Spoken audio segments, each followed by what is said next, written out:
ওরে 30 বছর বয়স তোমার ভাবছো মনে মনে, 60 বছরের বাবা থাকতে তুমি মরবা কেনে? ওরে নাই গ্যারান্টি সামনে তুমি, নাই গ্যারান্টি সামনে তুমি বাঁচবে 1 second. Oh my dear friend, ওই বুঝি তো রাইলো ও আরেন, ঠিক কিনা বলে? এইখানে কিংবা পর্দার আড়ালে এমন একজন মানুষ আছেন যিনি হাসরের ময়দানে দাঁড়ানো লাগবে না। আমার কথা বুঝেন নাই? ওয়াজে বইয়া কোন ওই এই যে সিনেমার নায়িকার কথা আমি কইতাম না, এটা সুন্নি আলেমরা কখনো বলে না। সূর্যটা বিশাল আকারে আমার আল্লাহ বানাইছে রে সাহাবীরা। নবী রাহমাতুল লিল আলামিন বলেন, এত বড় সূর্যটা আমার আল্লাহ বানায়া 12টা মুখ দিয়ে 11টা মুখ আল্লাহ আটকায়া রাখছেন। একটা মুখ আসমানের দিকে খুলে দিছেন। এই এক মুখ দিয়া সূর্য আল্লাহর সমস্ত সৃষ্টি জগতে আলো দেয়। সুবহানাল্লাহ। সাহাবায়ে কেরাম বলেন, নবী গো নবী, হাসরের ময়দানে এত কঠিন, এত মুসিবতের ময়দানে এই মানুষগুলো কারা যাদেরকে রব্বুল আলামিন হাসরের ময়দানে নূরের মিম্বার দান করবে?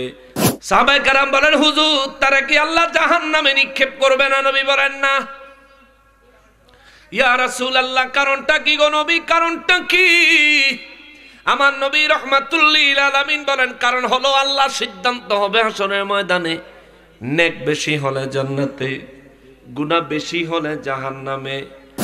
এ মুসলমান, নবী রাহমাতুল লিল আলামিনের জন্য বলেন, উম্মতের মউতের কথা স্মরণ কর। যদি তোর অন্তরে মৃত্যুর কথা স্মরণ না হয়, মৃত্যুর ব্যাপারে তোর অন্তরে যদি ভয় না হয়, নবী বলেন, উম্মত ফাঁকে ফাঁকে তুমি কবরস্থানে চলে যাও। 120 কাতার মানুষের মধ্যে প্রত্যেকটা মানুষ যাদেরকে সে চিনে, নবী বলেন প্রত্যেকটা মানুষের কাছে হাতে ধরবে, পায়ে পড়বে, ও ভাই, ও চাচা, ও মুরব্বি, ও এলাকার মানুষ, এরে বন্ধু, আমার একটা নেকি দে রে বন্ধু, একটা নেকি দে। যদি একটা নেকি পাই আজকে বাইচা যাবো, নাইলে উপায় থাকতো না রে বন্ধু। বন্ধু হাতটা ছাড়াইয়া দিয়া কইব, কে কার বন্ধু নিজের চিন্তায় বাঁচি না। অন্যদিকে দেখো, নবী বলেন এই উম্মতটা, এই পাগলটা খুঁজতে খুঁজতে খুঁজতে খুঁজতে হাসরের ময়দানে তার মাকে পেয়ে যাবে। সুবহানাল্লাহ। আল্লাহুম্মা সাল্লি আলা, মাশাআল্লাহ।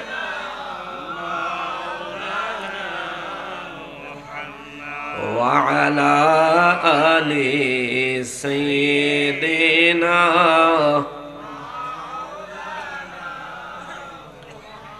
সকলে উচ্চ আওয়াজে মহান রব্বুল আলামিনের দরবারে শুকরিয়া আদায় করার নিয়তে জবান খুলে পড়ি আলহামদুলিল্লাহ।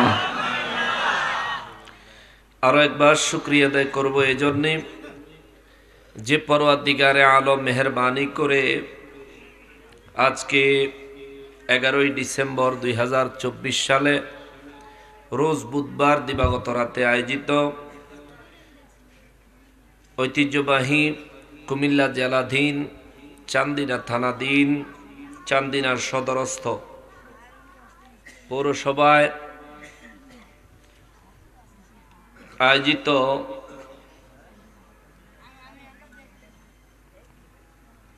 মহাপবিত্র ঈদ মিলাদুন নবী সাল্লাল্লাহু আলাইহি ওয়াসাল্লাম এবং পাক পাঞ্জাতন আলাইহিমুস সালাম এবং অলিকুল সম্রাট হযরত গাউসুল আজম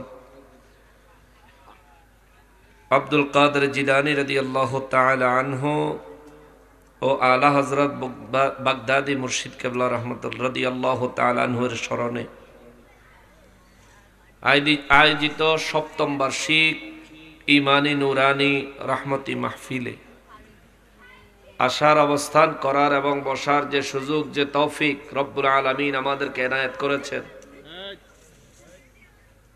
তার জন্য উচ্চ আওয়াজে আরো একবার শুকরিয়া আদায় করি আলহামদুলিল্লাহ। লক্ষ কোটি দুরুদ ও সালাম सरकारे कायनात सैयदुल मुरसलीन खातिमुन नबीन रहमतुल लिल आलमीन नूरे मुजस्सम नूरुन अला नूर हयातुन नबी जिंदा नबी नबीदर नबी उम्मतेर कंडारी नबी शफाअतेर कंडारी नबी हौज कौसरेर मालिक नबी आमार नूर नबीजिर नूरानी कदम मुबारके महान रब्बुल आलमीन जेन कबूल करें जबान खुले पड़ी आमीन। स्टेज उपस्थित दिगार उलामाए केराम आमार सम्मुखे उपस्थित दिनदार ईमानदार मुसलमान मुत्ताकी भाइरा पर्दार आड़ालेर मा बोनेरा रास्ताघाट दोकानपाट थेके दूर दूरान्त थेके पृथिवीर विभिन्न प्रान्त थेके विभिन्न सोशल मीडियार माध्यमे आमादेरके এই মুহূর্তে যারা দেখছেন সকলকে উদ্দেশ্য করে সালাম আরজ করে আলোচনায় প্রবেশ করছি। আসসালামু আলাইকুম ওয়া রাহমাতুল্লাহি ওয়া বারাকাতুহু। এখানে কেরে কথা কয় এই ডাইন পাশে বাইরে দিয়া কোনটা কথা কইতেছে কেডা? এই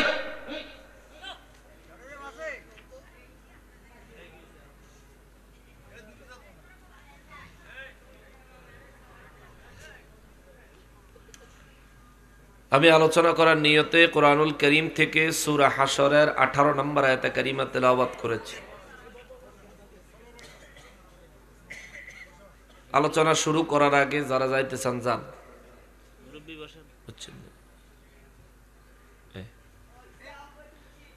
আমি ধারাবাহিক 1 ঘন্টা আলোচনা করব, কোরআন শরীফ থেকে তাফসীর শোনাবো। আল্লাহ কোরআনে যা কইছে তা ওয়াজে বইয়া কোন ওই এই যে সিনেমার নায়িকার কথা আমি কইতাম না, এটা সুন্নি আলেমরা কখনো বলে না। সূরা হাশর কোরআন শরীফের 59 নম্বর সূরা, 24 খানা আয়াতে কারিমা রয়েছে সম্পূর্ণ সূরায়। হাশর এমন একটা জায়গা যে জায়গাতে প্রত্যেকটা মানুষ প্রত্যেকটা মখলুকাতকে উপস্থিত হতে হবে। এই বেলাশহরের যত মানুষ আছে এমন একজন মানুষও নাই যে হাশরের ময়দানে না দাঁড়ায়া কোনো বাইপাস রোডে জান্নাতে চলে যাবে। হাশর আরবি শব্দ, হাশরের বাংলা শব্দের অর্থ হচ্ছে সমাবেশ। আমরা দুনিয়াতে সমাবেশ বলতে বুঝি অনেক মানুষ যেখানে জমায়েত হয়, এই জায়গাটাকে আমরা সমাবেশ বুঝি, এটা মানুষের সমাবেশ। আর আল্লাহর সমাবেশ হলো 18,000 মাখলুকাত এক জায়গায় সমবেত হবে। জোরে কন্যা সুবহানাল্লাহ। ওই সমাবেশে আমি বক্তা থাকব না, আমিও সেদিন কাঠগড়ার আসামি। ওই সমাবেশে আপনি সমাজের গণ্যমান্য ব্যক্তি আছেন, সেদিন আর কোনো গণ্যমান্য ব্যক্তির মর্যাদায় কুলাবে না, আপনিও সেদিন আল্লাহর দরবারে আসামি। হাশরের ময়দানের বিষয়ে আল্লাহ রাব্বুল ইজ্জাত কোরআনুল কারীমে যথেষ্ট পরিমাণে বান্দাকে সতর্ক করেছেন। আর আমার নূর নবী রহমাতুল লিল আলামিন তো অসংখ্য অসংখ্য অসংখ্য হাদিস মুবারকের মাধ্যমে উম্মতে মুসলিমাকে হাশরের ব্যাপারে সতর্ক করেছেন। নবীজি বারবার বলেছেন, তোমরা কবরকে ভয় করো, হাশরকে ভয় করো। হাশরের ময়দান হলো এমন এক দিন, হাশর কায়েম যেদিন হবে ওই দিনটা এত ভয়ঙ্কর একটা দিন, যেদিন সমস্ত নবী রাসূলরা পর্যন্ত আল্লাহ পাকের কাহারি সূরতের কারণে ভয়ে আতঙ্কে ইয়া নাফসি ইয়া নাফসি ইয়া রাব্বি ইয়া নাফসি বলে বলে শুধু কাঁদতে থাকবে। জোরে কন্যা সুবহানাল্লাহ। কিন্তু সমস্ত নবীর মধ্যে একমাত্র নবী হলেন আমার নবী, যিনি ইয়া নফসি না বলে বলবেন রব্বি হাবলি উম্মতি রব্বি সাল্লিম উম্মতি ইয়া উম্মতি ইয়া উম্মতি ইয়া উম্মতি। জোরে কন্যা সুবহানাল্লাহ। এই বেলাশরের মানুষ আশেপাশের গ্রাম থেকেও হয়তো কোনো মানুষ আসছেন, পর্দার আড়ালে আমার মা বোনেরাও আছেন। দুইটা হাত জোড় করে বলি, একটু দয়া করে মনোযোগ দিবেন। এইখানে কিংবা পর্দার আড়ালে এমন একজন মানুষ আছেন যিনি হাসরের ময়দানে দাঁড়ানো লাগবে না। আমার কথা বুঝেন নাই? জবাব দিবেন, হইলে হ্যাঁ, নইলে না। হাসরের ময়দানে দাঁড়ানো লাগবে না এমন একজন মানুষ এখানে আছেন? মা বোনদের প্যান্ডেলে একজন পাওয়া যাবে? পাওয়া যাবে। আমার আগে রাজাপুরার পীর সাহেব হুজুর কথা বলে গেলেন, হাসরের ময়দানে দাঁড়ান লাগবো নি? কতক্ষণ লাগবো নি? ওই হাসরের ময়দানে দাঁড়ানো লাগবো বিধায় উনি সুর না দিয়া এমন কিছু কথা আপনাদেরকে বলে গিয়েছেন, যে কথাগুলোর উপর আপনি যদি একটু চিন্তা করেন আর পরকালের জন্য নিজেকে প্রস্তুত করার মানসিকভাবে প্রস্তুতি নেন, আল্লাহর কসম এই নীল আকাশের নিচে জমিনের উপরে আপনি আল্লাহর ওলি হয়ে যাবেন। সুবহানাল্লাহ।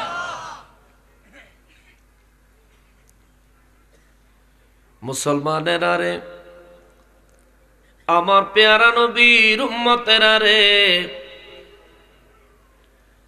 হায়াতের বহু সময় পার করে দিয়েছেন।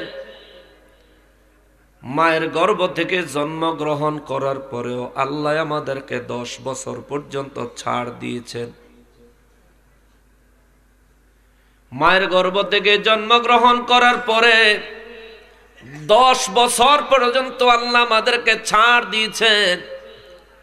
ছেলেদেরকে মেয়েদেরকে আল্লাহ কোরআনে নির্দেশ দিয়েছেন 7 বছর বয়সে নামাজের তাকিদ দাও, 10 বছর হলে বিছানা আলাদা করে দাও, কঠিন ভাবে নামাজের তাকিদ দাও। কেননা 10 বছর বয়সের পর থেকে আপনার জীবনের নামাজের হিসাব হাসরের ময়দানে দেওয়া লাগবে। 10 বছর বয়সের পর থেকে আজ পর্যন্ত আপনার যত বয়স হয়েছে, যত বছর রমজান মাস গেছে, প্রত্যেক বছরের রোজার হিসাব আপনাকে দিতে হবে। নূর নবী রহমাতুল্লিল আলামিন বলেন, হাসরের ময়দানটা বড় কঠিন একটা ময়দান হবে রে উম্মত। পৃথিবীর থেকে 9,30,00,000 মাইল উপর থেকে সূর্য জমিনের দিকে আলো দেয়। আমার নবী রহমাতুল্লিল আলামিন বলেন, সাহাবীরা রে, আমার উম্মতরে জানায়া দিও, ওই যে সূর্যটা জমিনে আলো দেয়, এই সূর্যটা দুনিয়ার আকাশে নয়, এটা চতুর্থ আসমান থেকে জমিনে আলো দেয়। সুবহানাল্লাহ। চতুর্থ আসমান থেকে জমিনের দিকে আলো দেয়। নবীজি রাহমাতুল্লিল আলামিন বলেন, সূর্যরে আমার আল্লাহ যখন বানাইছেন বিশাল আকারে, সাহাবায়ে কেরাম নূর নবী রাহমাতুল্লিল আলামিনের কাছে জানতে চায়, নবী গো, ও দয়াল নবীজি, সূর্যটা আল্লাহ বিশাল আকারে বানাইছেন, কিন্তু আমরা জমিন থেকে যখন সূর্যটা দেখি,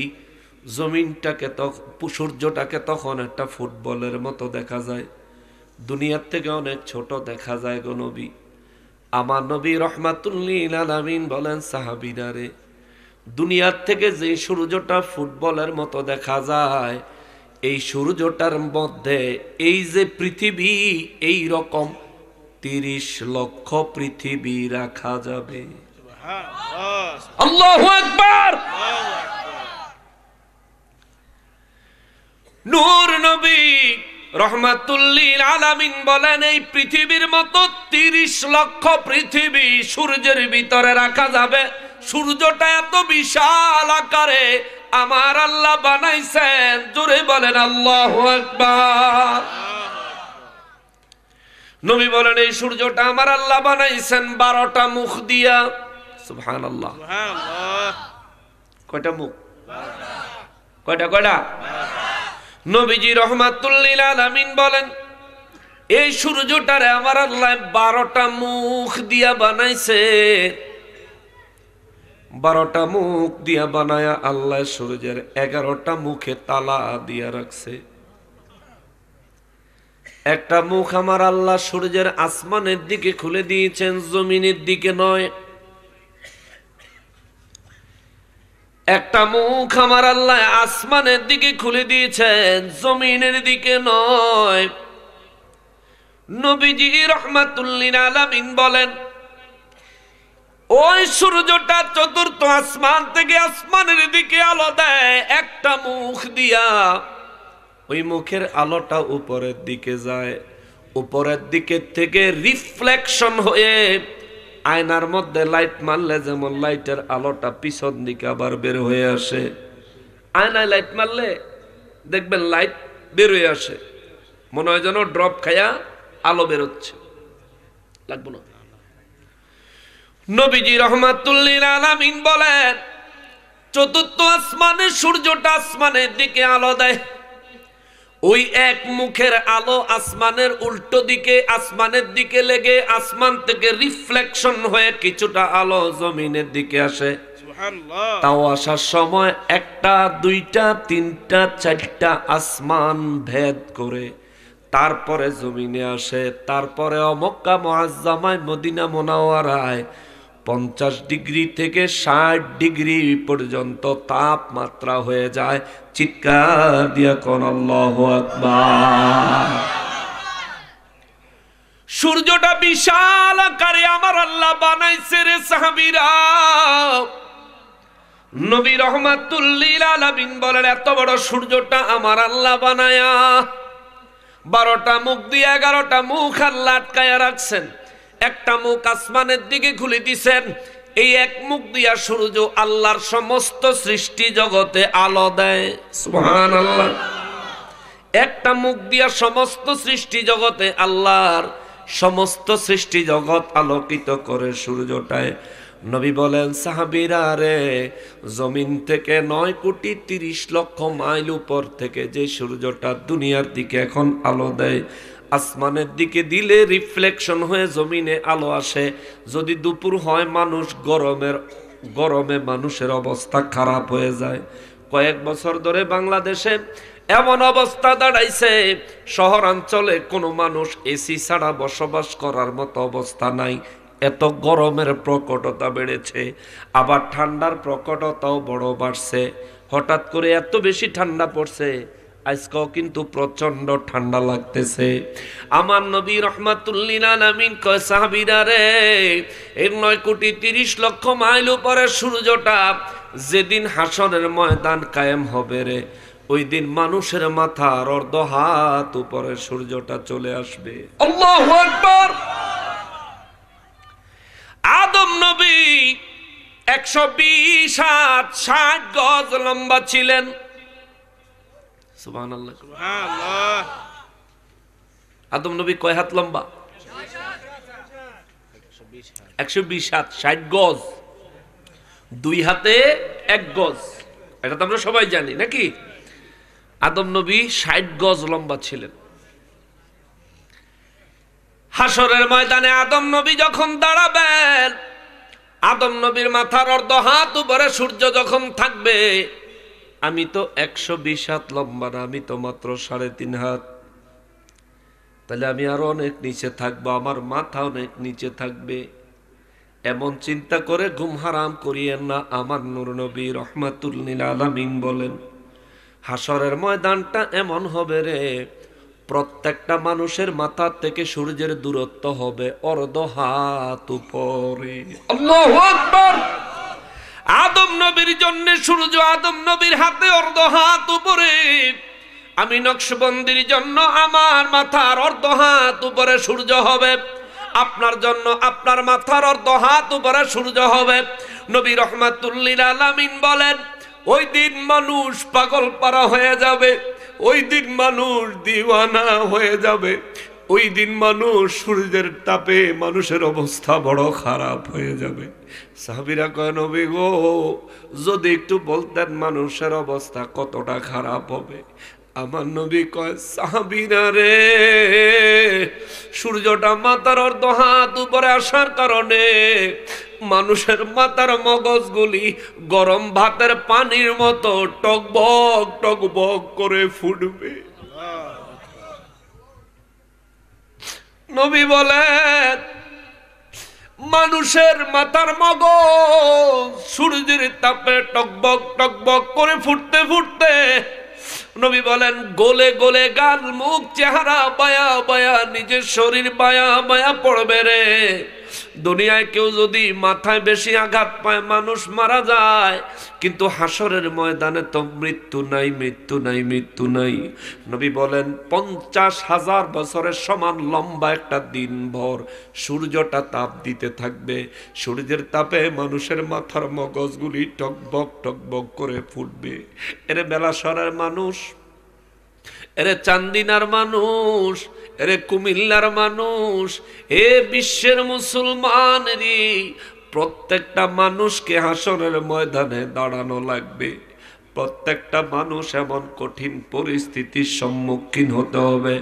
বিশ্বাস করেন রে বাবা, যুবক হন আর বৃদ্ধ হন, যাই হন না কেন হাসরের ময়দানে দাঁড়ানো লাগবে।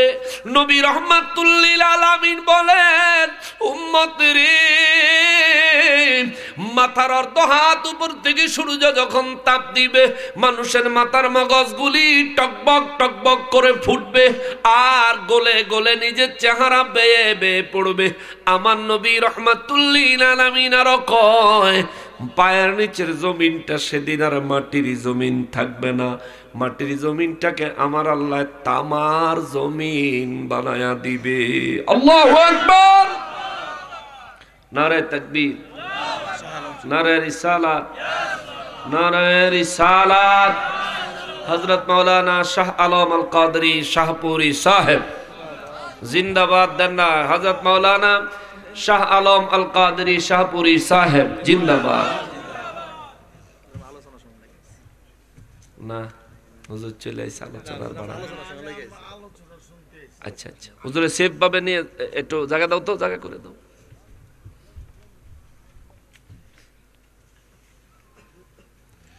সবাই একটু মহব্বতে দুরূদ শরীফ পড়েন। আল্লাহুম্মা সাল্লি আলা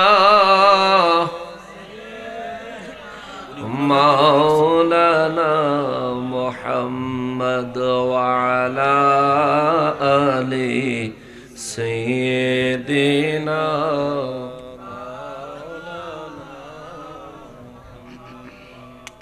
কষ্ট পাইছেন? অমনোযোগী হয়ে যায় না, একটু মনোযোগী হন। যে কথাটা আমি তুললাম রে বাবাজি, এই বেলাশরের মানুষ, চান্দিনার মানুষ, কুমিল্লার মানুষ, গোটা বিশ্বে আদম নবীর থেকে আরম্ভ করে যত মানুষ এসেছে, সমস্ত মানুষ আদম নবীর আগেও এখনো কিয়ামত পর্যন্ত যত মখলুকাত আমার আল্লাহ পাঠাইছেন, সমস্ত মখলুকাত গুলিরে আমার আল্লাহ হাসরের ময়দানে দাঁড় করাবেন। সেদিন হুজুরও হাসরের ময়দানে, আমিও হাসরের ময়দানে। সেদিন আর আমি বক্তা, আপনারা শ্রোতা থাকবেন না। হুজুর মুনাজাত করে নেওয়ালা আর আপনারা শ্রোতা থাকবেন, এমন থাকবে না রে বাবা। হুজুরের মাথার অর্ধ হাত উপরে সূর্য, আপনারও মাথার অর্ধ হাত উপরে সূর্য। নবী বলেন উম্মতেরি, এই জমিনটাও সেদিন মাটিরই থাকবে না। মাটির জমিনটাকে আমার আল্লাহ তামার জমিন বানায় দিবে, তামার জমিন বানায় দিবে। সাহাবায়ে কেরাম রাহমাতুল লিল আলামিন নূর নবীজির কাছে জানতে চায়, নবী গো, ও দয়াল নবীজি, জমিনটারে আমার আল্লাহ তামা বানাবেন কেন? ইচ্ছা করলে তো স্বর্ণেরও বানাইতে পারতেন, ঠিক কিনা বলেন? আল্লাহ কি পারে না? জোরে বলেন, পারে না? আল্লাহ পারে না এমন কোনো বিষয় নাই, আল্লাহ পারে না এমন কোনো ব্যাপার নাই, ঠিক কিনা বলেন? সাহাবায়ে কেরাম বলেন, নবী গো, রব্বুল ইজ্জত জমিনের মাটিটাকে স্বর্ণ কেন বানাবেন না? রূপা কেন বানাবেন না? লোহা কেন বানাবেন না? আমার নূর নবী রাহমাতুল লিল আলামিন দুই চক্ষু মোবারকের পানি মোবারক ছেড়ে ছেড়ে আমার দয়াল নবী কয়, সাহাবীরা রে, লোহা আমার আল্লাহ সৃষ্টি করেছেন, রূপাও আমার আল্লাহ সৃষ্টি করেছেন, স্বর্ণ আমার আল্লাহ সৃষ্টি করেছেন, তামাও আমার আল্লাহ সৃষ্টি করেছেন। তবে শোনো, জমিন আল্লাহ তামা বানাবেন, লোহা বানাবেন না, স্বর্ণ রূপাও বানাবেন না। তার কারণ হলো লোহা গরম হতে দেরি হয়, রূপা গরম হতে দেরি হয়, স্বর্ণর গরম হতে দেরি হয়। আর আমার নবী বলেন তামা গরম হইতে দেরি হয় না রে, অতি দ্রুত তামা গরম হয়ে যায়। আল্লাহু আকবার। নবী বলেন হাসরের ময়দানটা আমার আল্লাহ কায়েম করে মাথার অর্ধ হাত উপরে যখন সূর্য লাগায় দিবে, সূর্যের 12টা মুখ সেদিন হাসরবাসীর দিকে আল্লাহ ঘুরাইয়া দিবে। একটা মুখ না রে বাবা, 12টা মুখ আমার আল্লাহ ঘুরাইয়া দিবে। একটা মুখ যদি আসমান থেকে জমিনের দিকে তাপ দেয়, আল্লাহর কসম এই জমিনে একটা গাছের পাতাও থাকতো না, জ্বলে যাইব। এখন যদি ওই সূর্যটা ওই একটা মুখ আসমানের দিক থেকে যদি খালি জমিনের দিকে ঘুরাইয়া দেয়, এই জমিনে মানুষ তো দূরে থাক, পশু পাখি তো দূরে থাক, একটা গাছের লতা পাতাও থাকবে না, জ্বলে ছাই হয়ে যাবে। একটা মুখের এত পাওয়ার, 9,30,00,000 মাইল উপর থেকে যদি এত পাওয়ার হয়, 12টা মুখ সোজা করে মাথার অর্ধ হাত উপরে যখন খুলে দিবে রে, অবস্থার অবস্থা থাকতো না, মুসিবতের কোনো শেষ থাকতো না রে বাবা। এরে বেলাসরের যুবক, বাঁচতে পারবি না রে যুবক, বাঁচতে পারবা না। জেনারেল শিক্ষিত হইতে পারো, ইঞ্জিনিয়ার ডাক্তার হইতে পারো, অনেক বেশি বুদ্ধি সম্পন্ন হতে পারো, কিন্তু আল্লাহর কসম সেদিন সবাই এক। ডাক্তারের অবস্থা যা, ইঞ্জিনিয়ারের অবস্থা তা, আলেমের অবস্থা যা, জাহেলের অবস্থা তা। আল্লাহর সেদিন ওই কঠিন মুহূর্ত দেখে বেঁচে ফিরার কোনো পথ পদ্ধতি পাবি না রে মুসলমান। নবী বলেন ওই দিনটারে ভয় করো। মাথার অর্ধ হাত উপরে আমার আল্লাহ সূর্যটারে উঠাইয়া 12টা মুখ খুলে মানুষের মাথার দিকে যখন তাপ দিতে দিবে রে, মাটির জমিনটা আল্লাহ তামা বানায় দিবে, যাতে সূর্যের তাপে অতি দ্রুত জমিনটা গরম হতে পারে, তামাটা যাতে গরম হতে পারে। ওইদিকে মাথার মগজ গলে টকবক করে ফুটে, গাল মুখ বায়া বায়া পড়ে। এইদিকে নবী কয় জমিনে যে পা রাখবে তারও উপায় নাই রে। মাথার অর্ধ হাত উপরে সূর্য জমিন থেকে লাফ দিয়া যে 1 সেকেন্ড জমিন থেকে নিজের পাওটাকে গরম তাপ থেকে রক্ষা করবে, সেই সুযোগও নাই, কারণ মাথার অর্ধ হাত উপরে একটু লাফ দিলে সূর্যের সাথে মাথা লেগে যাবে। নবী বলেন উম্মত রে, ওই দিনটারে ভয় করো, ওই দিনটারে ভয় করো। ওই দিনের নাম দিছে আমার আল্লাহ হাসর। ওই হাসরের ময়দানে সমস্ত মানুষ থাকবে বিপদে।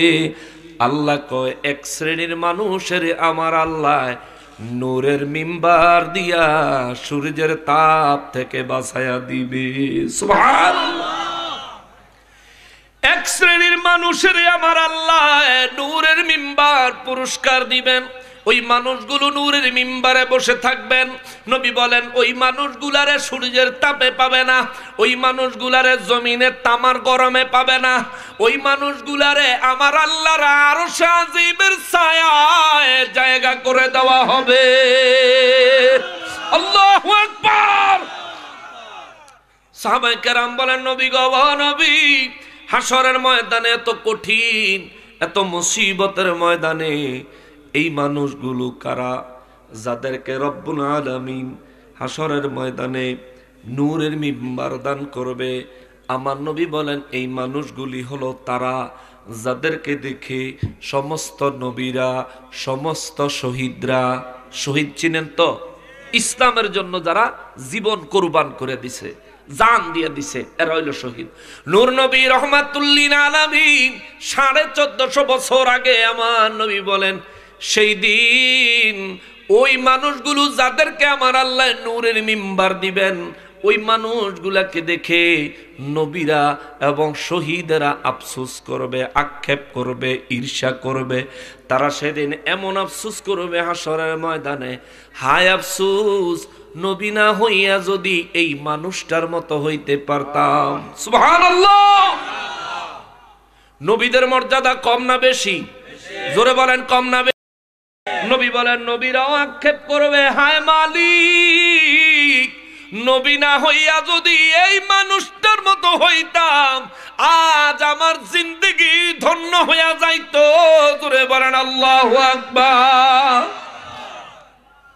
নবী বলেন যারা শহীদ শাহাদাত বরণ করেছে, শরীরে রক্ত মাখা, রক্তে জর্জরিত শরীর নিয়ে হাসরের ময়দানে দাঁড়াবে, তারা যখন ওই মিম্বারে বসা আরশ আজিমের ছায়ায় ওই মানুষগুলাকে দেখবে, শহীদরাও সেদিন আফসোস করবে আর বলবে, হায় আল্লাহ, শহীদ না হইয়া যদি তার মতো একটা মর্যাদাবান মানুষ হইতাম, তাইলে জিন্দিগিটা ধন্য হইয়া যাইতো।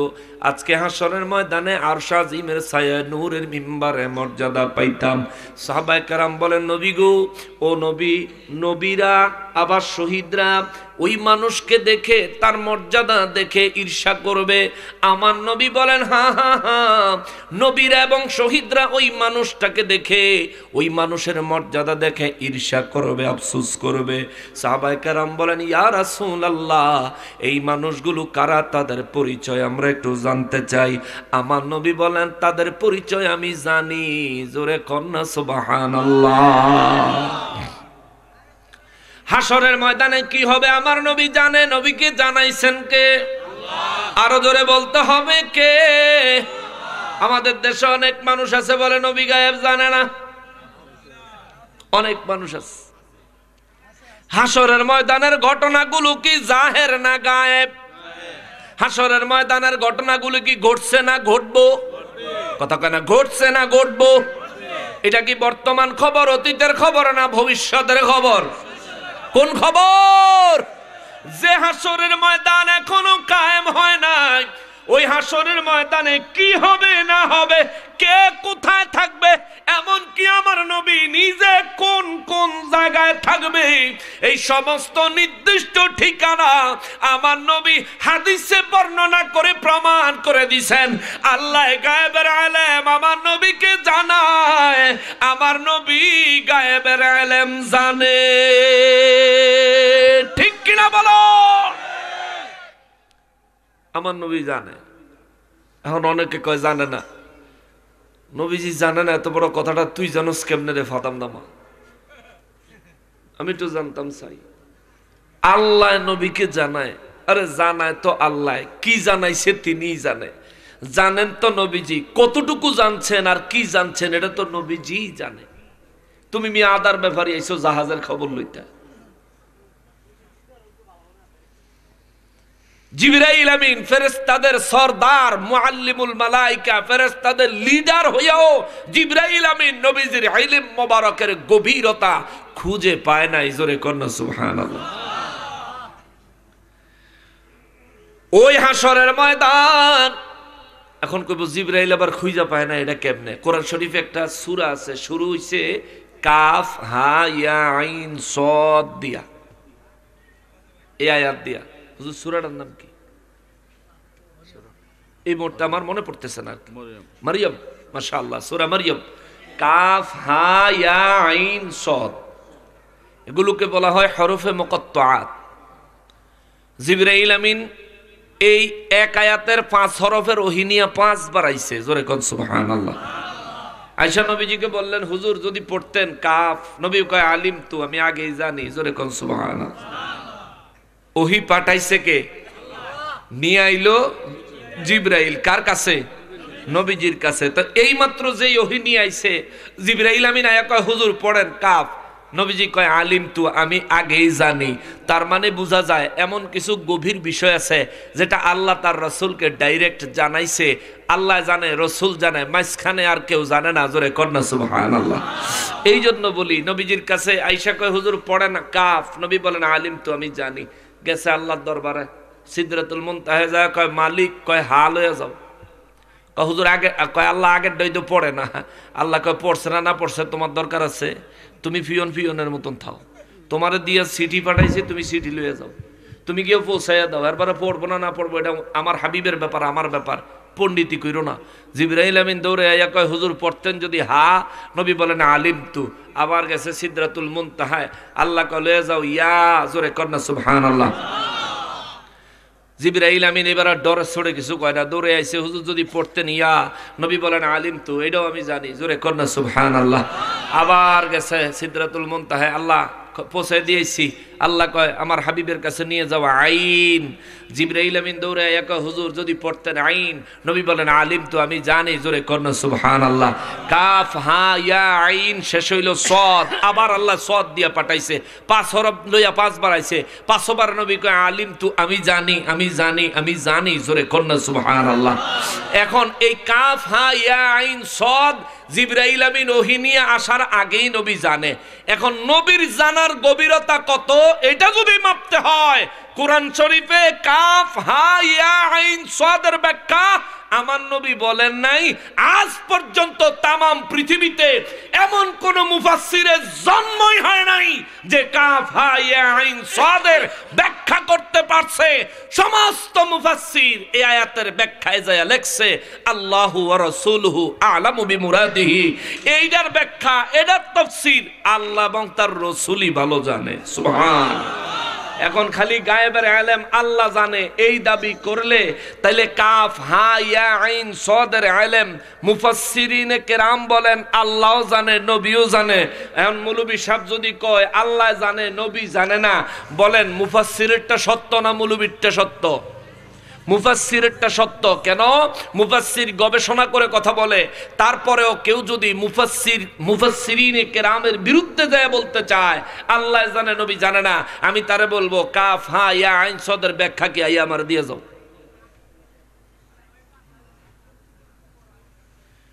মুসলমানেরা রে, আমার পেয়ারা নবীর উম্মতেরা রে, আমার নূর নবী রাহমাতুল লিল আলামিন হাসরের ময়দানের চিত্র সাহাবায়ে কেরামের সামনে তুলে ধরেছেন।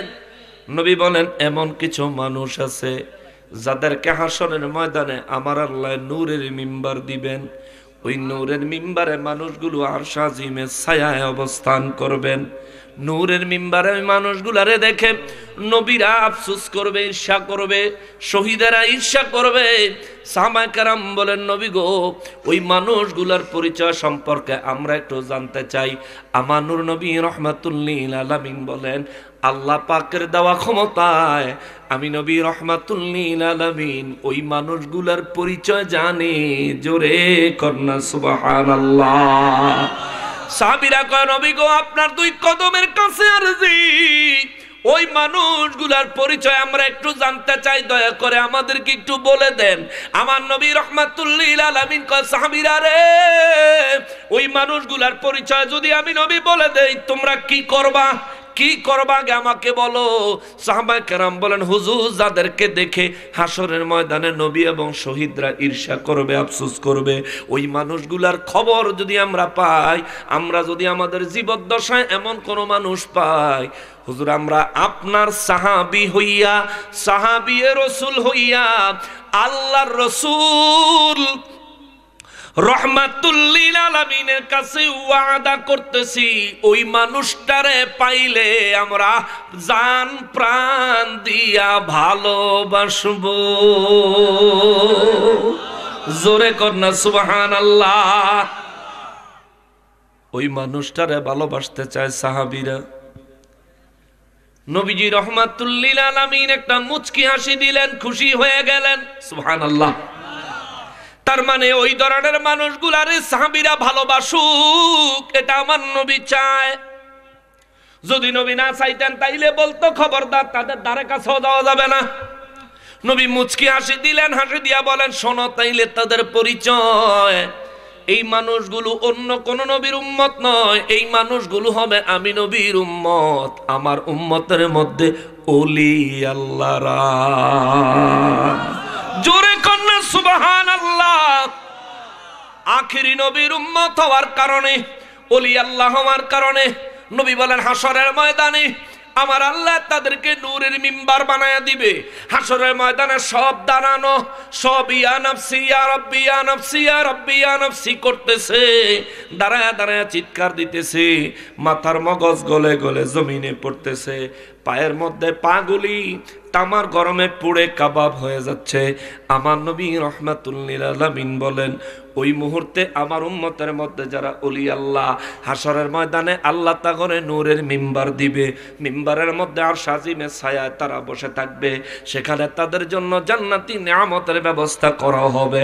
ওইখানে বসে বসে তারা তাদের আশিকান জাকিরান মুরিদিন মুহিব্বিনের জন্য রব্বুল আলামিনের দরবারে শাফাত করবে। সুবহানাল্লাহ।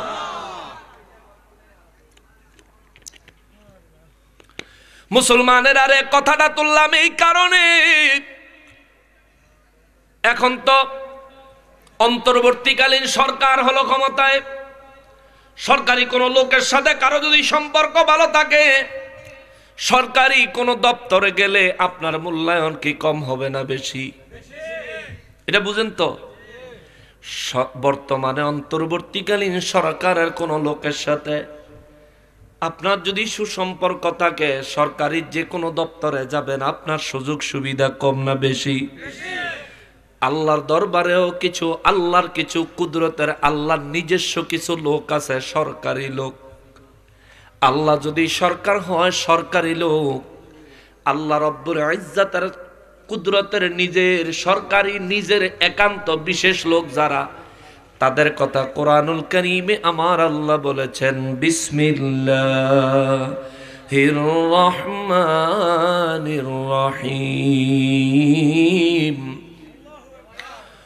ইন্না রাহমাতাল্লাহি করিবুম মিনাল মুহসিনিন।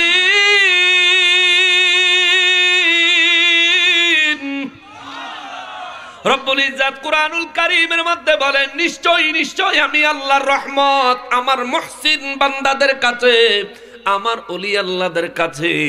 সূরা ইউনূসে আল্লাহ বলেন, আলা ইন্না আউলিয়া আল্লাহি লা খাউফুন আলাইহিম ওয়ালা হুম ইয়াহজানুন।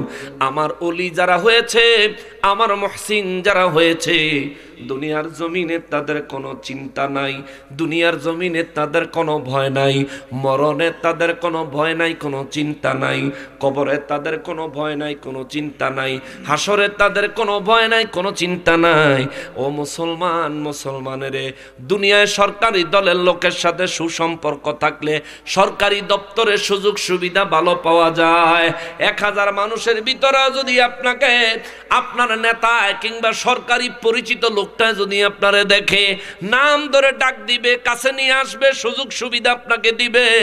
আমার রব্বুল ইজ্জতের হাবিব রাহমাতুল লিল আলামিন বলেন, দুনিয়ায় আমার পর ওলি আল্লাহদের সাথে দুনিয়ায় আমার উম্মতের মধ্যে যারা সুসম্পর্ক রাখবে, ওই উম্মত গুলারে হাসরের ময়দানে আরশ আজিমের ছায়ায় নূরের মিম্বারে বসে বসে আমার উম্মত আল্লাহর ওলিরা তাদেরকে ডেকে ডেকে কাছে নিয়ে আসবে, তাদের জন্য আল্লাহর দরবারে সুপারিশ করবেন।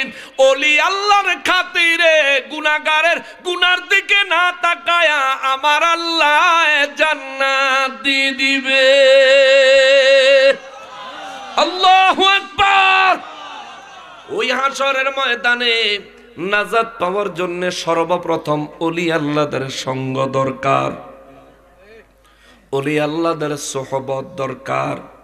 এই জন্য আল্লাহ বলেন, ওয়াকুনু মা'আস সাদিকিন, সৎ লোকদের, নেক লোকদের সঙ্গ তোমরা লাভ করো। এটা আমার আল্লাহর নির্দেশ, আমার আল্লাহর নির্দেশ, আমার আল্লাহর নির্দেশ। কোরআনুল কারীমে আল্লাহ তাআলা বলেছেন, আবার আল্লাহ বলেন, ওয়াবতাগু ইলাইহিল ওয়াসিলা, তোমরা উসিলা তালাশ করো।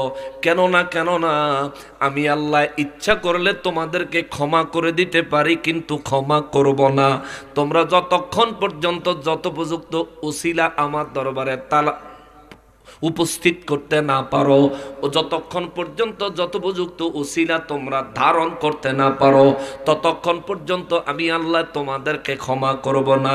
সাহাবায়ে কেরাম বলেন, নবী গো কেন কেন কেন কারণটা কি? আমার নবী বলেন, কারণ হলো আমার রব্বুল ইজ্জত জান্নাত বানাইছেন, আমার আল্লাহ জাহান্নাম বানাইছেন, আমার আল্লাহ উম্মত বা আমার আল্লাহ বান্দা বানাইছেন। আদম নবীর আল্লাহ জান্নাত থেকে ডাইরেক্ট পৃথিবীতে পাঠাইছেন, কিন্তু পৃথিবী থেকে আদম নবীরে আল্লাহ ডাইরেক্ট জান্নাতে নেয় নাই। দুনিয়ার মানুষগুলা রে, ও দুনিয়ার মানুষ, আমাদের প্রত্যেকের পিতৃপুরুষের ঠিকানা হলো জান্নাত, আমাদের প্রত্যেকের গন্তব্যস্থল হলো জান্নাত, আমাদের প্রত্যেকের আসল বাড়ি হলো জান্নাত। আমার নূর নবী রহমাতুল্লিল আলামিন বলেন, আল্লাহ যদি ইচ্ছা করতো বান্দারে দুনিয়া থেকে টেনে টেনে জান্নাতে ঢুকাইয়া দিতে পারতেন, কিন্তু আল্লাহ তা না করে মৌত দিছেন উসিলা। মৌত হলো কবরে যাওয়ার উসিলা, কবর হলো হাসরে যাওয়ার উসিলা, হাসর হলো মিজানের কাছে টেনে নিয়ে যাওয়ার উসিলা, মিজান হলো আমি নবীজির সুপারিশ পাওয়ার উসিলা, আমি নবীর সুপারিশ হলো পুলসেরাত পার হওয়ার উসিলা, আমি নবীর সুপারিশ হলো গুনাহ মাফ হওয়ার উসিলা, আমি নবীর মহব্বত হলো ঈমান, ঈমানদার হওয়ার উসিলা, আমি নবীর সুপারিশ পাইয়া মহব্বত লইয়া হাসরের ময়দান থেকে মিজানের কাছে, মিজান থেকে পুলসেরাতের কাছে যাইয়া যারা পুলসেরাতটা পার হতে পারবে রে, আমার আল্লাহ তাদেরকে জান্নাত দান করে দিবে। সুবহানাল্লাহ। ওসিলা ছাড়া আমার আল্লাহ কিছুই করেন না। বিশ্বাস হয়? বিশ্বাস হয়নি? আমাদের দেশে অনেকে ওসিলার কথা বললে বিরোধিতা করে, না না ওসিলা বলা শিরক, ওসিলা বলা বলে শিরক। যুবক ভাইরা রে, আল্লাহর রাস্তায় কথা কষ্ট বাবা, যদি 5টা মিনিট মনোযোগ দিয়ে কথাগুলি শোনো ভাই, বিশ্বাস করো ভাই, এটা তোমার জন্য খুব দরকারি ভাই। বিশ্বাস করো, এটা প্রত্যেকটা মানুষের জন্য দরকারি। যে আজকে জন্মগ্রহণ করছে তার জন্য দরকারি, যে আজকে জন্মায় আজকেই মারা গেছে এটা তার। প্রত্যেকটা মানুষকে আসলে ময়দানে দাঁড়াতে হবে।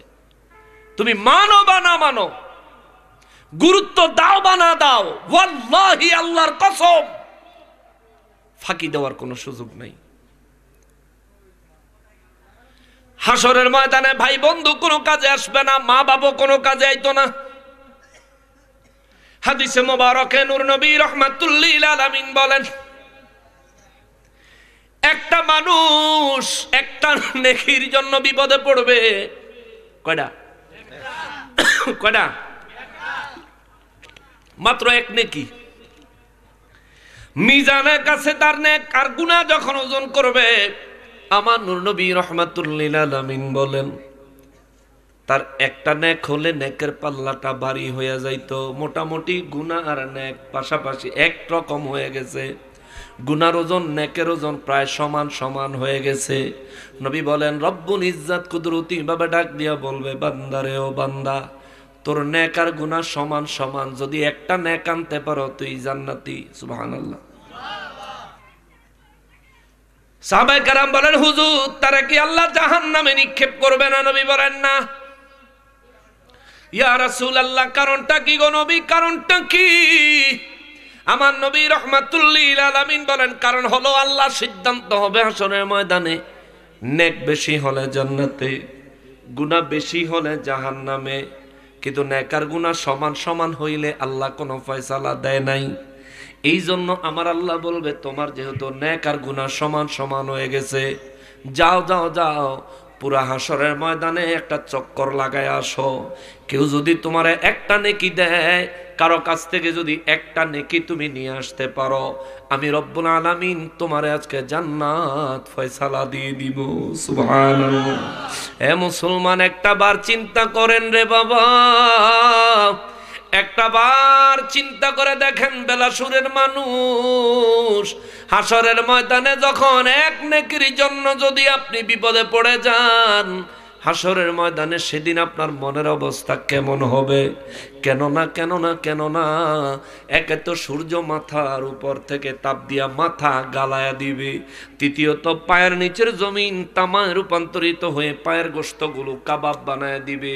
মুসলমান রে, 3 নম্বরে জাহান্নাম হাসরের ময়দানে আমার আল্লাহ হাজির করবেন।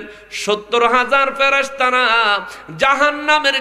জাহান্নামের শিকল দিয়া লাগাম লাগায়া টানবে, তবু জাহান্নাম এমন ভাবে হাঁকায়া হাসরের ময়দানে আসবে, জাহান্নাম যেন প্রত্যেকটা মানুষকে গিলে ফেলতে চাইবে। আমার নবী রহমাতুল্লিল আলামিন বলেন, উপরে সূর্যের তাপ, জমিনে হচ্ছে তামার তাপে, শরীরের অবস্থা জানের অবস্থা শেষ, এর মধ্যে আবার সামনে জাহান্নাম দেখে ভয়ে বড় কাতর অবস্থা, ভয়ে বড় কাতর অবস্থা। নবী বলেন ভয়ে বড় কাতর অবস্থা। ওই মুসিবতের সময় সবাই চিন্তা থাকবে মালিক আমার জানি কি হয় রে, মালিক আমার জানি কি হয়। নূর নবী রহমাতুল্লিল আলামিন বলেন ওই মুসিবতের দিনে আল্লাহর এক বান্দাকে আমার আল্লাহ বলবে তুমি গোটা হাসরের ময়দান ঘুরে যদি একটা নেক নিয়ে আসতে পারো আমি আল্লাহ তোমারে জান্নাত দান করে দিব। ও মুসলমান, আমি জানি না সেদিন ওই পরিণতি আমার হবে কিনা। আমার যদি ওই পরিণতি হয় উপায় থাকবে না রে বাবা, কোনো উপায় থাকবে না। আপনার যদি ওই পরিণতি হয় উপায় থাকতো না। তবে এই পরিণতি হবে কিনা নিজের জীবনের আমলের হিসাব মিলান। আপনার জীবনে কি পরিমাণে নেক আমল করছেন, কি পরিমাণে গুনাহ করছেন, আপনার থেকে বেশি ভালো আমি কিন্তু জানি না। আপনি জানেন আপনার নেকগুলো এক পাল্লায় দিলে গুনাহটার এক পাল্লায় দিলে সমান সমান হবে কিনা। আপনি ভালো জানেন আপনার জীবনের নেক আমল গুনাহের চাইতে পরিমাণে বেশি হবে কিনা। ও মুসলমানের জন্য নিজেরে তৈয়ার করেন রে বাবা, নিজেরে তৈয়ার করেন। এই দুনিয়ায় আসা সিরিয়াল আছে রে বাবা, যাওয়ার কোনো সিরিয়াল নাই। যেদিন এই দুনিয়ায় আপনি মায়ের গর্ভ থেকে আগমন করেছেন, জন্মগ্রহণ করেছেন, ওই দিন আপনার বয়স দুনিয়ার হায়াতের বয়স একদিন। যেদিন আপনার বাবাই আপনার দাদির গর্ভ থেকে জমিনে আগমন করেছে, জন্মগ্রহণ করেছে, ওই দিন আপনার বাবারও জন্মের তারিখ, ওই দিন দুনিয়ার বয়স আপনার বাবারও একদিন। যেদিন আপনার দাদায় আপনার বড় আম্মা জান আপনার দাদার মায়ের গর্ভ থেকে জমিনে এসেছেন, ওই দিন আপনার দাদারও দুনিয়ার বয়স ছিল একদিন। কিন্তু আপনার দাদার মৃত্যুর দিনে আপনার দাদার বয়স, আপনার বাবার মৃত্যুর দিনে আপনার বয়স, আর আপনার মৃত্যুর দিনে আপনার বয়স এক হবে না, এক হবে না, এক হবে না, এক হবে না। দুনিয়ায় আসার সিরিয়াল আছে, যাওয়ার কোনো সিরিয়াল নাই।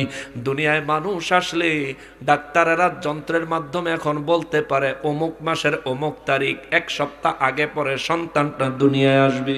কিন্তু এই মানুষটা কবে মারা যাবে দুনিয়ার কোনো মানুষ বলতে পারে না। কতদিন বেঁচে থাকবে দুনিয়ার কোনো ডাক্তার সিকিউরিটি গ্যারান্টি দিতে পারে না।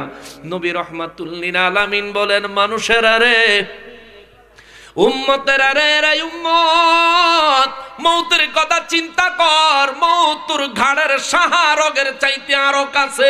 আল্লাহু আকবার। মৃত্যু তোর ঘাড়ের সাহা রোগের চাইতে আরো কাছে। আমার কথা যুবক ভাইয়েরা মোটর সাইকেল চালায়, মাঝে মধ্যে ফেসবুকে দেখা যায় বন্ধু নিয়ে মোটর সাইকেলে ঘুরতে গেছে, যাওয়ার পথে বা আসার পথে রাস্তায় লাশ হয়ে পড়ে আছে। শুরু হয়ে গেল পরপারের যাত্রা, শুরু হয়ে গেল পরপারের হিসাব। বাজার করা শেষ। দুনিয়ায় আসছি বাজার করতে, অর্থাৎ নেক আমল করতে। নেক আমল করা, গুনাহ কামাই করার দিন শেষ। নিঃশ্বাস ছেড়েছেন, আবার নেওয়ার ক্ষমতা যদি আল্লাহ না দেয়, হিসাব আরম্ভ হয়ে গেছে। এ মুসলমান, নবী রহমাতুল্লিল আলামিনের জন্য বলেন উম্মতেরে মৌতের কথা স্মরণ কর। যদি তোর অন্তরে মৃত্যুর কথা স্মরণ না হয়, মৃত্যুর ব্যাপারে তোর অন্তরে যদি ভয় না হয়, নবী বলেন উম্মত ফাঁকে ফাঁকে তুমি কবরস্থানে চলে যাও। কবরস্থানে যায় তুমি দেখো তোমার এলাকা তোমারই কত আত্মীয় স্বজন কবরস্থানে শুয়ে আছে। তুমিও যে কোনো একদিন কোনো না কোনো জায়গায় কবরস্থ হইয়া যাইবা। তোমাদের এলাকার কবরস্থানে গিয়ে দেখো এই কবরস্থানের মধ্যে কত বিত্তশালী, ক্ষমতাশালী, পাওয়ারফুল, শক্তিশালী মানুষ আছে। আজ যাদের অস্তিত্ব নাই, তাদের কবরের আশেপাশে দিয়ে বিড়াল চলে, কুকুর চলে। তারাইবার ক্ষমতাও আল্লাহ তারা দেয় নাই। দুনিয়ার পাওয়ার গেল কই? আমার নবী রহমাতুল্লিল আলামিন বলেন উম্মত যদি কবরের ভয়টা অন্তরে না আসে রে, হাসরের ভয়টা অন্তত করো। কেননা হাসরের ময়দানে এমন হবে, একজন বান্দা একটা নেকির জন্য বিপদে পড়লে আল্লাহ তারে সুযোগ দিবে গোটা হাসরের ময়দানটা তুমি ঘুরে দেখো। কেউ যদি তোমারে একটা নেকি দেয়, তুমি একটা নেকি লইয়া তুমি হাসরের ময়দান থেকে ফিরে আসো, আমি আল্লাহ তোমারে জান্নাত দিব। ততক্ষণ পর্যন্ত তোমার ফয়সালা আমি আল্লাহ হোল্ডিং করে রাখলাম, তোমার ফয়সালা আমি আল্লাহ দিলাম না, ফয়সালাটা আটকায়া রাখলাম। নূর নবী রহমাতুল্লিল আলামিন বলেন, আমার এই উম্মতটা, এই বান্দাটা হাসরের ময়দানে পাগলের মতো ছুটতে থাকবে, পাগলের মতো ছুটতে ছুটতে রে 120 কাতার মানুষের মধ্যে প্রত্যেকটা মানুষ যাদেরকে সে চিনে, নবী বলেন প্রত্যেকটা মানুষের কাছে হাতে ধরবে, পায়ে পড়বে, ও ভাই, ও চাচা, ও মুরব্বী, ও এলাকার মানুষ, এরে বন্ধু আমার একটা নেকি দে রে বন্ধু, একটা নেকি দে। যদি একটা নেকি পাই আজকে বাইচা যাবো, নাইলে উপায় থাকতো না রে বন্ধু। বন্ধু হাতটা ছাড়া দিয়া কইব, কে কার বন্ধু নিজের চিন্তায় বাঁচি না। অন্যদিকে দেখো, নবী বলেন এই উম্মতটা, এই পাগলটা খুঁজতে খুঁজতে খুঁজতে খুঁজতে হাসরের ময়দানে তার মাকে পেয়ে যাবে। সুবহানাল্লাহ। তার মারে খুঁজা পাইলে, নবী কয় পাগলায় তার মারে পায়া তার মায়ের কাছে চিৎকার দেয়া যায়, কইব মাগো, ও আমার মা, মাগো আমারে চিনছেননি, আমি আপনার সন্তান অমুক, ও মা একটা নেকির জন্য বিপদে পড়ছি গো।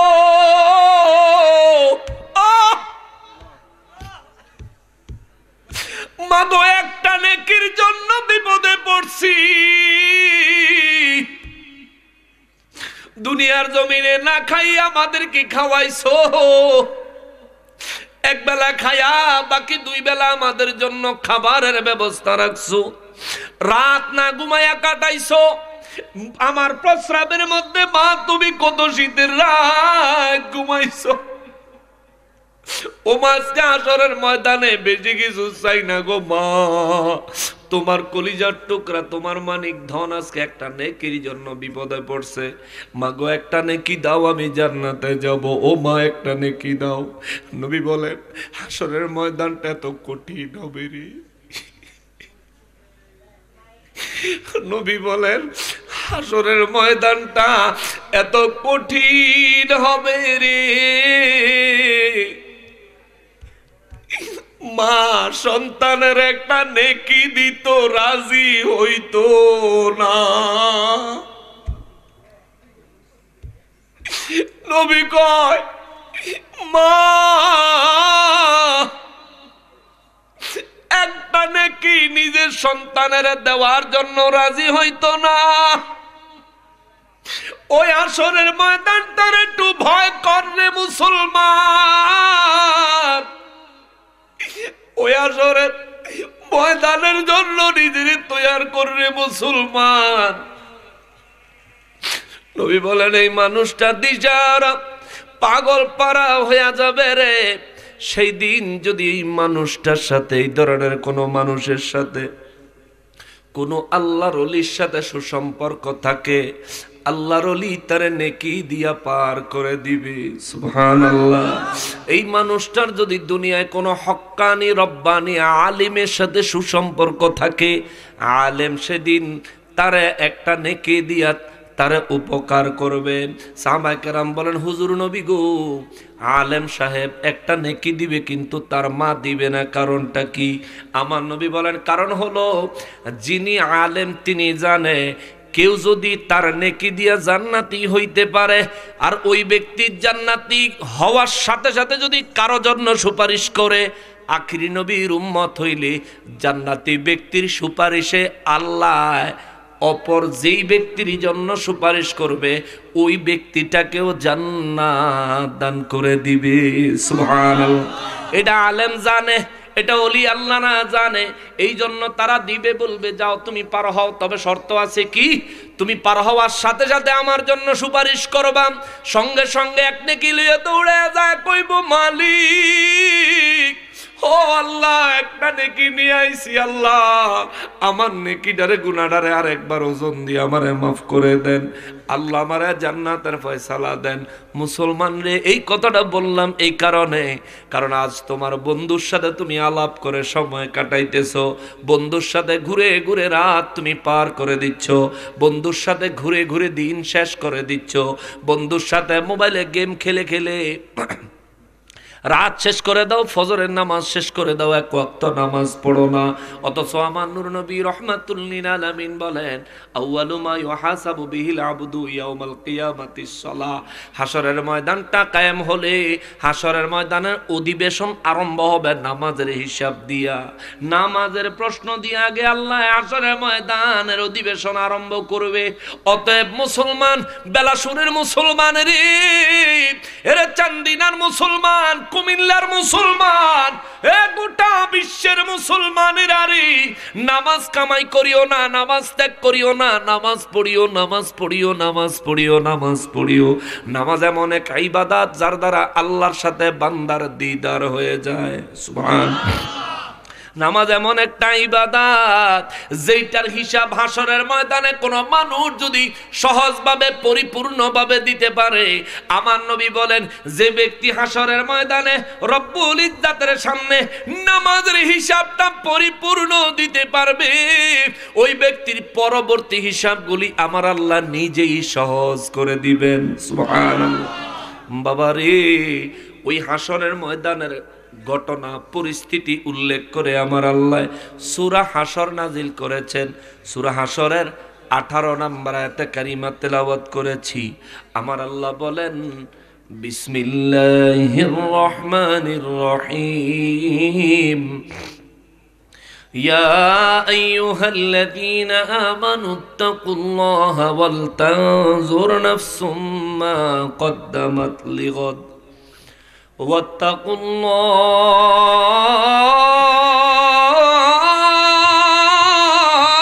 الله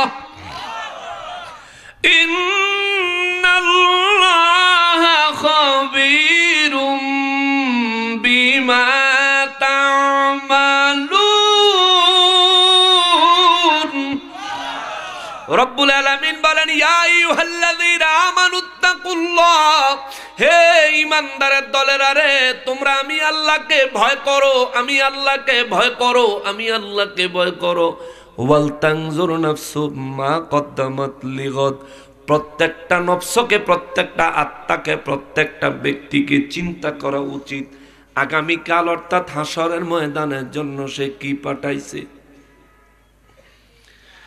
আগামীকাল হাশরের ময়দানের জন্য সে কি পাঠাইলো, এটা প্রত্যেকটা মানুষের, প্রত্যেকটা নফসের, প্রতিটা আত্মার চিন্তা করা উচিত। বললেন কে? জোরে বলেন না কে? আরো জোরে বলেন না কে? আপনার এলাকার সন্তান প্রবাসে বিদেশে আছে না? আছে না বিদেশে? এই ছেলেটা বিদেশে যাওয়ার পর বিদেশ থেকে কামাই করে করে দেশে পাঠায়, মার জন্য পাঠায়, বাবা ভাই বোনের জন্য পাঠায়, নিজের বিবি সন্তানের জন্য পাঠায়, আবার নিজের একটা পার্সোনাল অ্যাকাউন্ট আছে, ওইখানেও কিছু কিছু সঞ্চয় করে, জমা করে, ঠিক কিনা?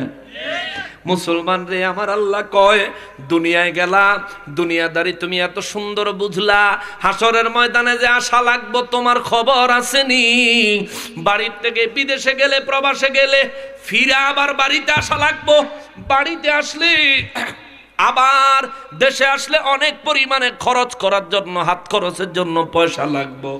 এটা বুঝা বাংলাদেশের সন্তান, কুমিল্লা চান্দিনার সন্তান প্রবাসে গেলে ওখান থেকে নিজের অ্যাকাউন্টে কিছু কিছু টাকা পাঠায়, টাকা জমায়।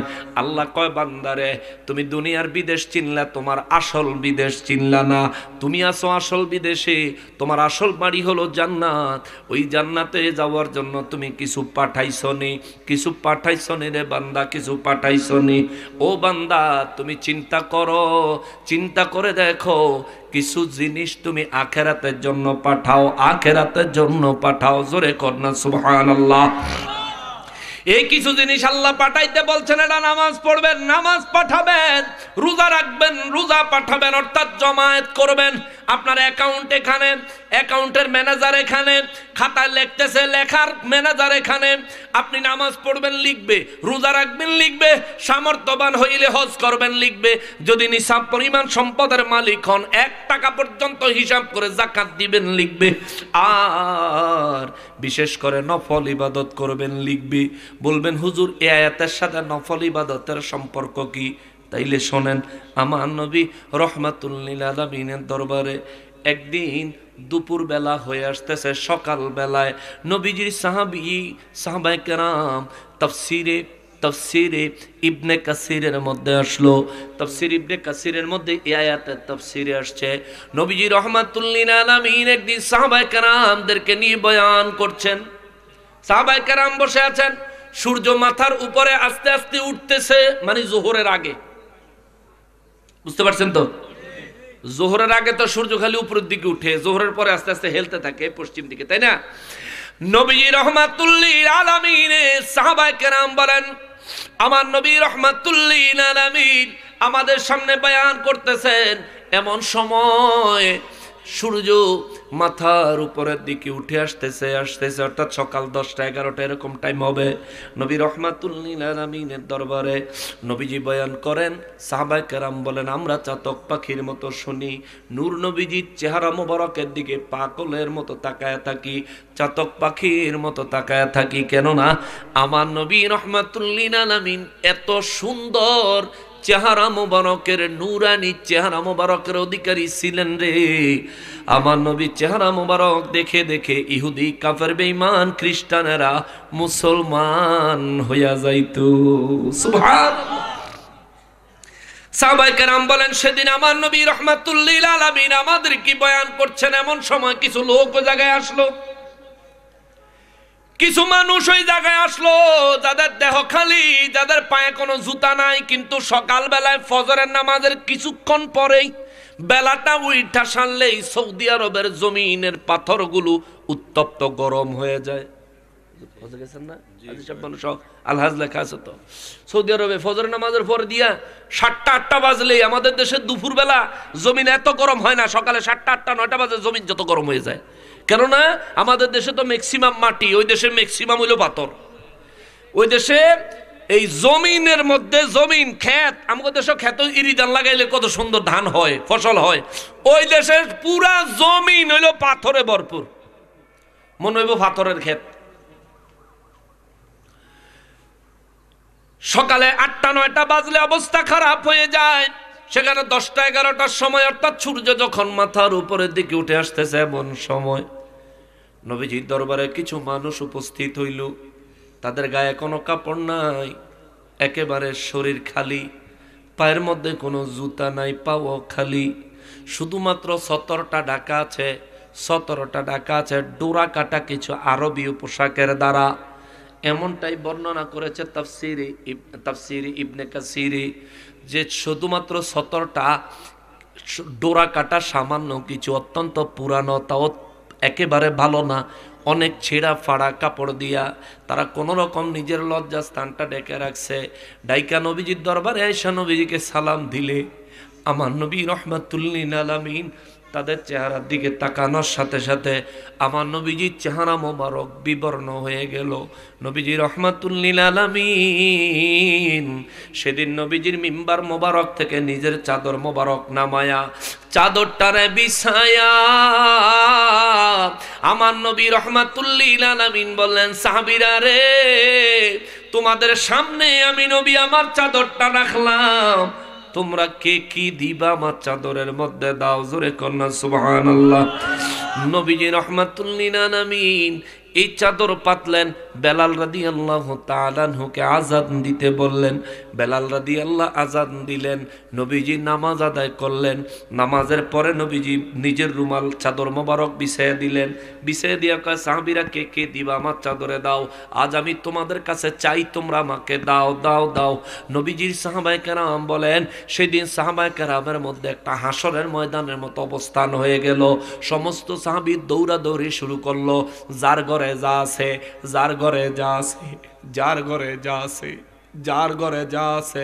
আবু বকর সিদ্দিক রাদিয়াল্লাহু তাআলা আনহু ঘরের মধ্যে পানি খাওয়ার গ্লাসটাও ছাড়ে নাই, সব কিছু লয়েছে।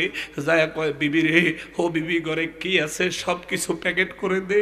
তা আবু বকর রাদিয়াল্লাহর বিবি, আহারে বিবি কেমন বিবি দেখেন, আমাদের দেশে কোন স্বামী যদি অ্যাক্সিডেন্ট হয়, বিবির ঘরে গয়না যদি আনতে যায়, গয়না বিক্রি করে চিকিৎসা করবে, বিবি গয়না লইয়া বাপের বাড়ি আগেই বাইগা যায়। কথা কন না কামিয়া? নিজের গয়না নিজে জমায় না, টাকা লিয়ে আগেই বাপের বাড়িতে ভাইগা যায়।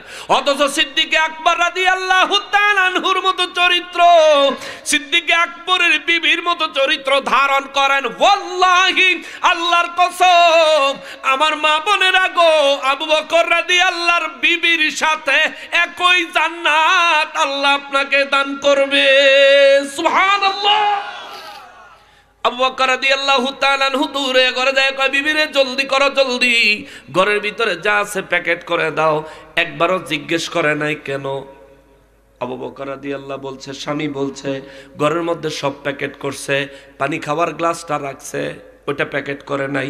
আবু বকর রাদিয়াল্লাহু কয়, বিবি কিছু মনে করিস না, আজকা ঘরে পানি খাওয়ার গ্লাসটাও রাখবো না।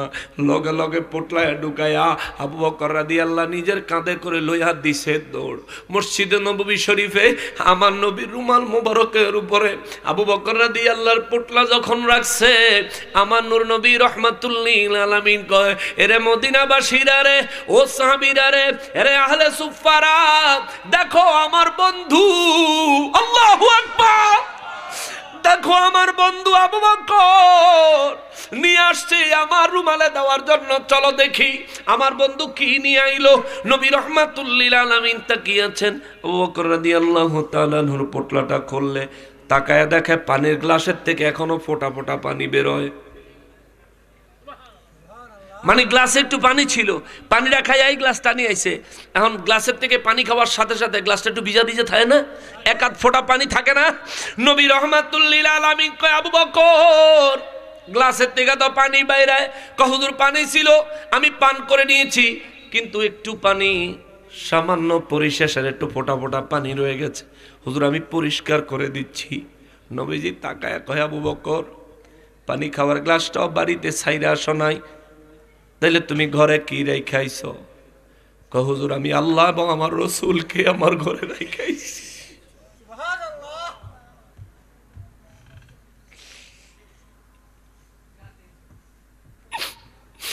নবী কয়, আবু বকর রে, এই জন্যে তো আমি নবী তোরে আমার হিজরতের সাথী বানাইছি। এই জন্য আবু বকর রওজা মুবারকে আমার পাশে তোর জন্য জায়গা বানাইছি। দুনিয়ার মানুষ আমারে সালাম দিতে আইলে তোরে সালাম দিব, দুনিয়ার মানুষ আমারে দেখতে আইলে তুই আবু বকর রে দেখুন লাগবো। নবীজি রাহমাতুল্লিল আলামিন সেদিন সাহাবায়ে কেরামের মধ্যে একটা হুলস্থুল লেগে গেছে, যার কাছে যা আছে সব নিয়ে আসতেছে নবী রাহমাতুল্লিল আলামিনের সামনে। নবীজির একজন সাহাবী, এই মুহূর্তে নামটা আমার মনে আসতেছে না, ওই সাহাবীর ঘরে অনেকগুলো মুদ্রা ছিল। মুদ্রা এখন সে না কাগজের টাকা, তখন তো ছিল স্বর্ণের মুদ্রা, রূপার মুদ্রা, ঠিক না? স্বর্ণের মুদ্রা, রূপার মুদ্রা একসাথে যদি আপনারা 1 লাখ টাকা দেয়, 1 টাকার কয়েন 5 জনেও আলগাইতে পারতেন না। যদি 1 টাকার কয়েন বা 2 টাকার কয়েন বা 5 টাকার কয়েন 1 লক্ষ টাকা একটা বস্তায় ঢুকে দেয়, 5 জনেও আলগাইতে পারতেন না। নবীজির ওই সাহাবী তার ঘরে যত মুদ্রা ছিল সমস্ত মুদ্রা কাঁধে উঠাইয়া ঠিক মতো হাঁটতে পারে না, কুজু হয়ে যায়। ঘরে যা ছিল সবাই না নবীজির রুমাল মোবারকে দিয়া দিছে। সুবহানাল্লাহ। নবী কয় কিরে ঘরে আর মুদ্রা আসেনি? কয় জি না ইয়া রাসূলুল্লাহ। নবী কয় সব লইনি, কারণটা কি? কয় জীবনে প্রথমবার দেখেছি রহমাতুল লিল আলামিন নিজের রুমাল, নিজের চাদর মোবারক বিছায়া দিছে। নবীর চাদরে না দিয়া আমার ঘরে মুদ্রা পড়ে থাকবে হুজুর, ওই মুদ্রা আমার লাগবে না, ওই জিন্দেগি আমরা চাই না গো নবী। এই জন্য যা ছিল আপনার রুমাল মোবারকে দেওয়ার জন্য খুঁজে নিয়ে আসছি। আমার নবী রহমাতুল লিল আলামিনের সেই দিন কারাহবানে, সেই দিন নবীজির রুমাল মোবারক পাতার কারণে ওই দিন মদিনার মুসলমানেরা, মদিনা মুনাওয়ারার মানুষেরা এত পরিমাণে কাপড় দিছে পাহাড়ের মতো স্তূপ হয়ে গেছে, এত পরিমাণে খাবার দিছে খাবারের স্তূপ হয়ে গেছে, এত পরিমাণে জিনিসপত্র দিছে জিনিসপত্র বড় পাহাড়ের মতো স্তূপ হয়ে গেছে। সেই দিন নবী রহমাতুল লিল আলামিন মিম্বার মোবারকে দাঁড়ায়া আমার নবীজি এই সূরা হাশরের 18 নম্বর আয়াতে কারিমা নবী তেলাওয়াত করে বলেছেন, ইয়া আইয়ুহাল্লাযীনা আমানুত্তাকুল্লাহা ওয়াল তানজুর নাফসুম মা কদ্দামাত লিগাদ ওয়াত্তাকুল্লাহ ইন্নাল্লাহা খাবীরুম বিমা তা'মালুন। রব্বুল ইজ্জাতের হাবিব রহমাতুল লিল আলামিন খুদ রব্বুল আলামিনের ভাষায় বলে, ইয়া আইয়ুহাল্লাযীনা আমানু, হে ঈমানদারের দলেরা রে, ইত্তাকুল্লাহ, তোমরা আমার আল্লাহকে ভয় করো, আল্লাহকে ভয় করো। ওয়াল তানজুর নাফসুম মা কদ্দামাত লিগাদ। আমার নবী রহমাতুল লিল আলামিন বলেন, প্রত্যেকটা মানুষের চিন্তা করা উচিত আগামী দিনের জন্য কি পাঠাইছে। এই আমার যুবক ভাইয়েরা রে, এ যুবক ভাই, এরে যুবক ভাই, এ যুবক ভাই, একটু মনোযোগ দাও রে ভাই, একটু মনোযোগ দাও, শোনো। জীবনে পয়সা তো কম খরচ করো না, দিনে অন্তত একটা টাকা হইলেও আল্লাহর ওয়াস্তে দান করিও। মসজিদে দাও, মাদ্রাসায় দাও, কোনো মাদ্রাসার তালিবুল আলেমের হাতে দাও, গরিবের হাতে দাও, ফকিরের হাতে দাও, সমাজের অসহায় মানুষের হাতে দাও। দিনে অন্তত একটা টাকা হলেও দান করিও। এমন একটা দিন তুমি পার করিও না যেদিন তুমি একটা টাকাও দান করো নাই। কেন না? আমার নবী রহমাতুল লিল আলামিন বলেন, যে মানুষ অল্প পরিমাণে দান করে এই দানটা আমার আল্লাহর সাথে সাথে তার আমলনামায় লেখে না। এই দানটা রব্বুল আলামিনের দরবারে নিয়া আমার রব্বুল ইজ্জাত নিজে দানটাকে লালন পালন করে। সুবহানাল্লাহ।